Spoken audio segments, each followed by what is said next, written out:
Have you ever come across someone in their 80s who moves with the energy and power of someone in their 30s? I don't just mean walking without a cane. I'm talking about hiking, lifting, stretching, squatting down without holding on to anything, and doing it with the kind of grace and strength that turns heads. I remember standing at a trailhead just outside my town one afternoon, sipping a coffee and watching the early morning hikers make their way up. Most were younger folks, dressed in athletic gear and earbuds plugged in. But then came this man, easily in his 80s, moving steadily, no trekking poles, and carrying a small weighted pack like it was nothing. And I had to pause. Who was this guy? What was he doing differently from the millions of seniors I've seen struggle just to rise from a chair? That single moment kicked off a journey for me, a deep dive into the science of aging, strength, and how a rare group of people, often called super agers, seem to defy what we've accepted as the norm. What I found turned my assumptions upside down, because contrary to what most of us believe, dramatic muscle loss is not inevitable with age. Yes, it's common. Yes, it's happening globally. In fact, sarcopenia, a condition defined by loss of muscle mass and function, now affects over 50 million seniors worldwide. By age 80, the average person may have lost up to 50% of their muscle mass. That number alone is alarming. And it's not just about strength, it's about survival. Every year, over 300,000 seniors are hospitalized after a fall, often triggered by weakened muscles. That's hundreds of thousands of people losing their independence, their confidence, and in many cases, their lives. So, what's the difference between someone who's frail at 70 and someone still biking or playing tennis at 90? It turns out, researchers at the Mayo Clinic and Harvard Medical School have been asking the same question, and they've got answers. There are specific daily practices that can dramatically slow and, in some cases, reverse the effects of age-related muscle loss. Yet nearly 93% of seniors are completely unaware of these practices. Even more concerning, many healthcare professionals aren't even recommending them. The one habit that kept appearing over and over again, the habit that forms the foundation for almost every super ager's strength and resilience, is something that almost sounds too simple: progressive resistance training. And I want to be clear here. This is not about spending 2 hours a day in a gym or lifting weights until you're dripping with sweat. It's about understanding how muscles work and how the right kind of stress at the right time can literally flip genetic switches in your favor. You see, as we age, our bodies begin to resist building muscle. Scientists call this anabolic resistance. It means that the usual cues, like eating protein or walking, don't trigger the same level of muscle repair or growth as they do in younger people. So to overcome that, we need a stronger signal. That's where resistance training comes in. But not just any resistance training, it has to be progressive. That means increasing the weight or difficulty over time, and most importantly, pushing muscles close to their limit during the workout. Research from McMaster University found that seniors who train to the point of temporary muscular failure, where you simply can't do another repetition with proper form, gain significantly more strength than those who used lighter weights more frequently. Just 2 sessions per week, each around 30 minutes, led to gains of up to 3.3 pounds of muscle in older adults within 12 weeks. That's not just more muscle. That's a longer leash on independence, balance, coordination, and even brain function. I remember reading that and thinking, why doesn't everyone know this? Part of the issue is fear. Many older adults have been told that lifting weights is dangerous for them. But the truth is, not lifting weights is far more dangerous. Muscles don't just support movement, they support your organs, your bones, your metabolism, your immune system. Super agers focus on what are called compound movements, exercises that work several muscle groups at once. Think squats, deadlifts, presses, rows, and if those sound intimidating, know that they can be modified. You can use machines, resistance bands, even body weight. The point is to challenge your muscles, not punish them. And what really makes a difference? The eccentric phase, the part of the movement where you're lowering the weight, slowly and with control. This part of the exercise creates greater tension on the muscle fibers, which helps stimulate growth with less risk to your joints. It's also mentally engaging. You have to focus, to control, and that does something remarkable for your nervous system. It keeps the connection between brain and muscle sharp. Speaking of which, have you ever heard of neuromuscular junctions? I hadn't until I started digging into this research. These are the little connections that allow your brain to tell your muscles what to do. As we age, these connections fray. That's why you might feel slower, clumsier, or less coordinated, even if your muscles are still strong. But here's the good news. You can actually rebuild those connections. Superagers often participate in activities like Tai Chi, ping pong, dancing, anything that requires coordination, balance, and quick thinking. These activities reinforce those brain-to-muscle pathways. A study published in the Journal of Physiology in 2020 showed that seniors who practiced coordination-based activities twice a week had a 31% better preservation of their neuromuscular junctions compared to those who did traditional exercise. That was a big aha for me, because sometimes we focus so much on muscle size that we forget about the wiring. You can have a powerful muscle, but if the signal doesn't reach it in time, it's useless. And of course, muscles need fuel. And that brings us to protein timing, one of the most misunderstood aspects of senior nutrition. Many older adults think they're doing great just by getting enough protein. But if all of it comes at dinner, they're missing key windows of opportunity. Studies show that we get the biggest benefit when we spread protein intake evenly, around 25 to 30 grams per meal. Why? Because after you eat, there's a 3 to 4 hour window when your muscles are primed for growth. If you miss that window, the protein doesn't get used as efficiently. So now I start my day with Greek yogurt and nuts. Lunch has some kind of lean protein or beans, and dinner rounds it out. It doesn't have to be complicated, but it has to be consistent. In a 12-week study at the University of Texas, participants who distributed their protein evenly gained more muscle, without changing anything else in their lifestyle. But there's one silent saboteur we haven't talked about yet: inflammation. You might not feel it, but it's there. Chronic low-level inflammation affects nearly everyone as they age. It speeds up muscle breakdown, interferes with recovery, and can completely cancel out the benefits of a good workout or a protein-rich diet. Superagers don't just exercise, they recover. They sleep in completely dark rooms, avoid screens before bed, and get consistent rest. One night of poor sleep can spike inflammatory markers by 40%. That's a big deal. They also take care of their gut. New research shows that the bacteria in our intestines directly influence inflammation levels. The more diverse your gut microbiome, the lower your systemic inflammation. So the rule of thumb is, aim for 30 or more different plant foods per week. That includes herbs, nuts, seeds, fruits, vegetables, and whole grains. Fermented foods like kefir, sauerkraut, and kimchi are superstars in this area too. And there are specific nutrients that help keep inflammation in check.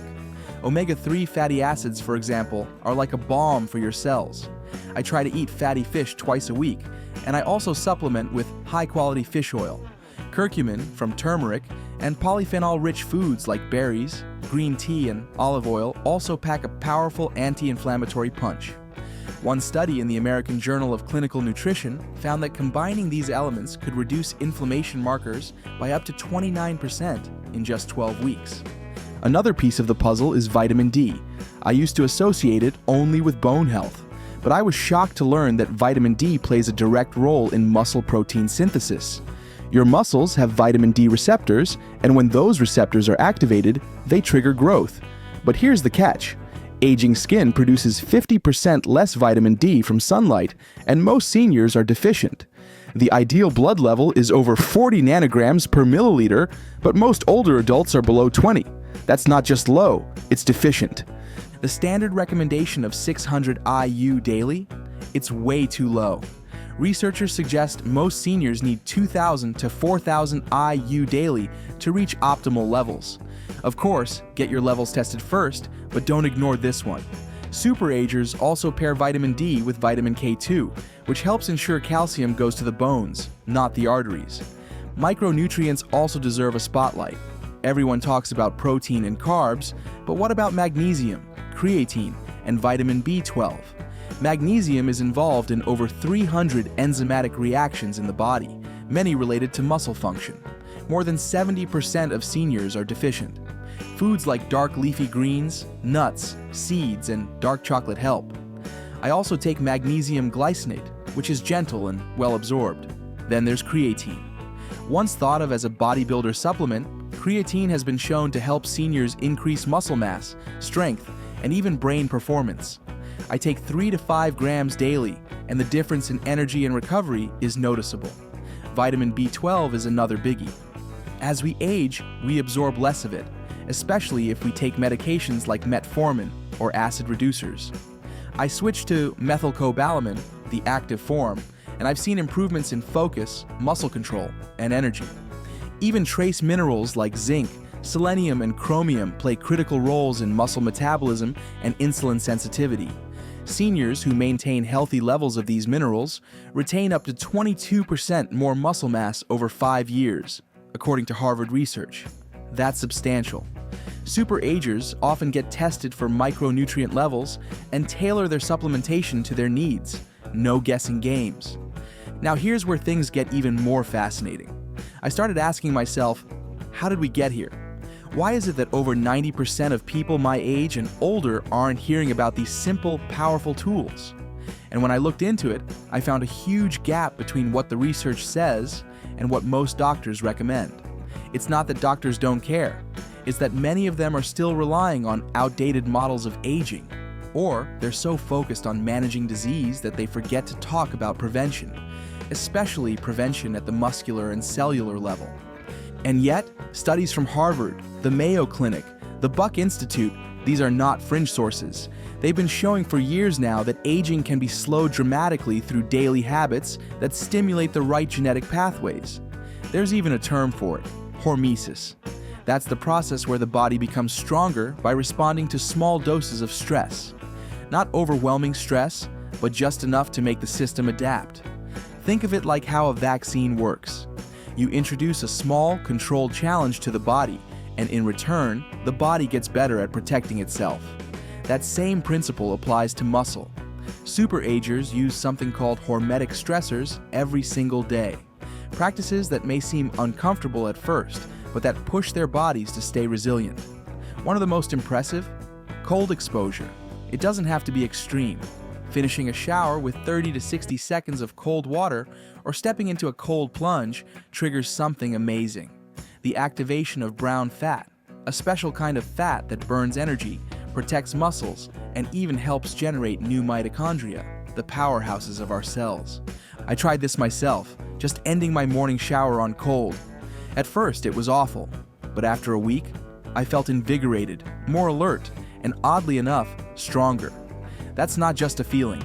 Researchers at the Buck Institute found that cold exposure releases adiponectin, a hormone that safeguards muscle tissue from breakdown. It's like armor for your strength. On the flip side, heat plays a role too. Regular sauna use, about 4 to 7 times per week, has been shown in Finnish studies to reduce muscle loss by 40% over a decade. That's incredible. The mechanism? Heat shock proteins. These are molecules your body produces in response to elevated temperature, and they help repair damaged muscle fibers, reduce inflammation, and stop the breakdown of proteins. You don't need a fancy infrared sauna either. A hot bath can stimulate similar effects. I've started ending my day with a soak, and not only do I sleep better, I've noticed my joints feel less stiff the next morning. And let's talk about fasting. I'll be honest, I used to think skipping meals was just a fad, but time-restricted eating, simply limiting your eating window to 8 to 10 hours a day, doesn't just help with weight control.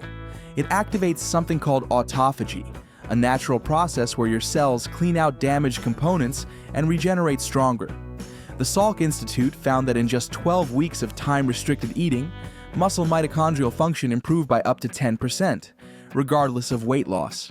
That's a big deal, especially when you consider that mitochondrial dysfunction is one of the key drivers of age-related decline. Now, if you're wondering whether these practices are too extreme for seniors, you're not alone. I wondered the same thing, but the truth is, they're adjustable. You don't have to do ice baths or starve yourself. Even small, manageable doses, like a 12-hour overnight fast or 30 seconds of cold water, can activate those protective systems. The key is consistency, not intensity. Here's something else I found while researching neuromuscular health. It's not just about exercise, it's also about cognitive stimulation. The nervous system is like a network of wires. The more you use it, the more efficient it becomes. That means puzzles, memory games, new skills, even learning a language. These all have a direct impact on how well your muscles function. Columbia University ran a study where seniors engaged in cognitively demanding tasks regularly for several weeks. And by the end, they didn't just score better on memory tests, they also moved better. Their balance improved, their gait was steadier, and their reaction times got faster. That connection between the brain and the body is more real than we often give it credit for. It's one reason why super-agers don't just train physically, they stay mentally engaged. They're curious, they seek out challenge, and that stimulation feeds into the same neuromuscular pathways that keep their limbs strong and coordinated. And while we're talking about systems working together, let's return to the gut for a moment. Because gut health isn't just about digestion. It's a core part of muscle health too. An unbalanced gut microbiome leads to inflammation, sure, but it also impairs nutrient absorption. That means you could be eating a healthy diet, but still falling short on magnesium, zinc, or B12 if your gut isn't working efficiently. I started paying more attention to fiber, not just total grams, but variety. Aim for as many plant-based sources as you can. Berries, oats, lentils, carrots, seeds, spices, all of it. Your gut bacteria thrive on diversity. And probiotics, they're like reinforcements for your internal army. I added kefir and fermented pickles to my weekly rotation. The bloating I used to get after meals? Gone. My energy in the afternoons? Noticeably better. These things may seem small, but together, they help build an internal environment where strength can thrive. And while supplements play a huge role, it's important to take them intelligently. I learned the hard way that not all magnesium is the same. Some forms cause digestive upset, but magnesium glycinate and magnesium threonate are both gentler and more bioavailable. The same goes for B12. Methylcobalamin is superior to the cheaper cyanocobalamin found in most multivitamins. And creatine, it's not just for gym rats. Seniors who took 3 to 5 grams daily saw improvements not just in muscle, but in memory, speed of recall, and even mood. Then there's the role of trace minerals. Zinc helps regulate testosterone and growth hormone, both crucial for muscle maintenance. Selenium is a powerful antioxidant that protects cells from damage. Chromium helps regulate blood sugar, which is vital because insulin resistance increases with age and directly affects muscle metabolism. I had never thought of these minerals as muscle nutrients, but now I do. The Harvard study I came across found that seniors with optimal trace mineral levels retained up to 22% more muscle over 5 years. That's practically the difference between being independent or needing daily assistance. And we haven't even talked about the social side of strength. One of the things I noticed when I started visiting gyms with senior classes was how connected these people were. They laughed, encouraged each other, shared recipes, cheered each other on. That sense of belonging, it's more powerful than people realize. Social connection reduces cortisol levels, lowers inflammation, and boosts the same hormones involved in muscle repair. So here's a thought. What if strength wasn't just about reps and sets, but also about community, intention, and purpose? Super-agers don't just lift weights, they show up. They show up for themselves and for others. That momentum builds over time. The strength you build in your body feeds into your confidence, your independence, and your mindset. And that mindset, it makes all the difference when you're facing a world that still assumes you're fragile just because you're over 60. Now let me be completely transparent. I didn't overhaul everything at once. I started with the easiest step, walking. But I walked with a weighted vest, just 10 pounds. That alone felt different. I felt more grounded, my posture improved. After a few weeks, I added resistance bands at home, nothing fancy, but I followed the principle of progressive overload. If it started feeling easy, I increased the resistance. Then I cleaned up my meal timing. Instead of a carb-heavy breakfast, I made a protein smoothie. I bumped up my hydration. I took my vitamin D with fat at lunch so it could be better absorbed.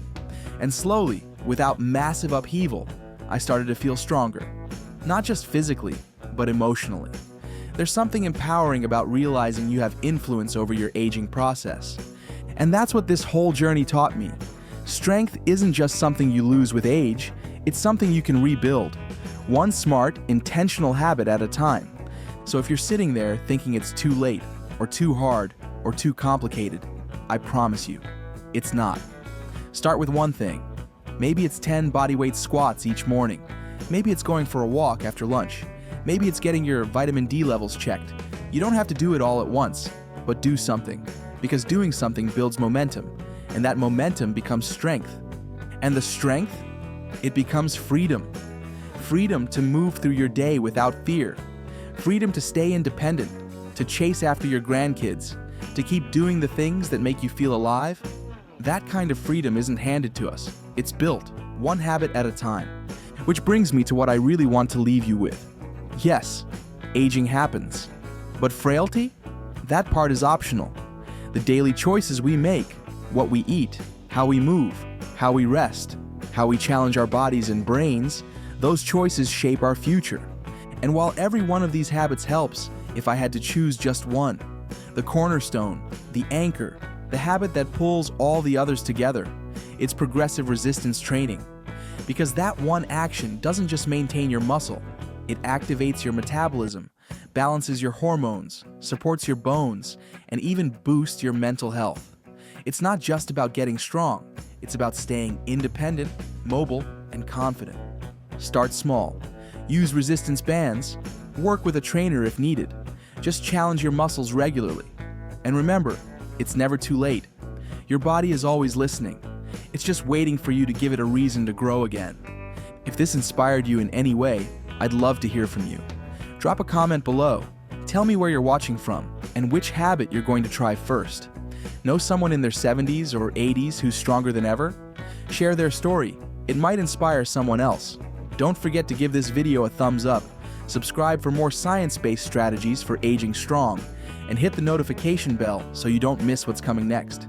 You've got more strength left than you think. Let's wake it up together.